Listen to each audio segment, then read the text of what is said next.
এর আগের আমরা বিভিন্ন ভিডিওতে প্রোডাক্ট কিভাবে ক্রিয়েট করতে হয় এবং ল্যান্ডিং পেজ কিভাবে এডিট করতে হয় সেগুলো শিখেছি। আজকে আমরা শিখব কিভাবে প্রোডাক্টটি অ্যাসাইন করব। এজন্য আমাদেরকে ড্যাশবোর্ড হতে কাট ফ্লস যেতে হবে। এখান থেকে ফানেলসে যেতে হবে। আমরা ফানেলসে চলে যাই।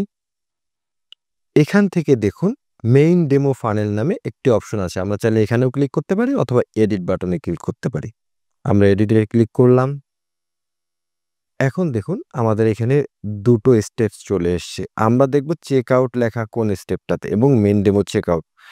এখান থেকে আমরা ওপেন সেটিংসে যাব, এডিটে যাব না, ওপেন সেটিংসে যাব।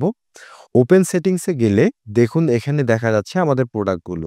এখানে দুটো প্রোডাক্ট আমরা এখানে দেখেছি, দেখুন এই দুটো প্রোডাক্টই এখানে। আমরা চাচ্ছি এই প্রোডাক্টটা চেঞ্জ করে আমাদের নতুন কোনো প্রোডাক্ট অ্যাসাইন করব।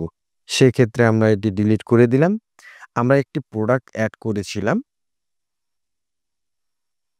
পিওর পার্ল নামে, হ্যাঁ? পিওর ওশান পার্ল ব্রেসলেট নামে করেছিলাম।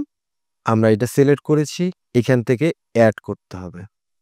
এখানে চলে এসছে। এখানে আমরা চাইলে দিতে পারি মিনিমাম কোয়ান্টিটি, মানে একসাথে কত কোয়ান্টিটি একসাথে অর্ডার করতে পারবে। তো এটা ডিফল্ট ভাবে আমরা 1 সিলেক্ট করে রাখবো।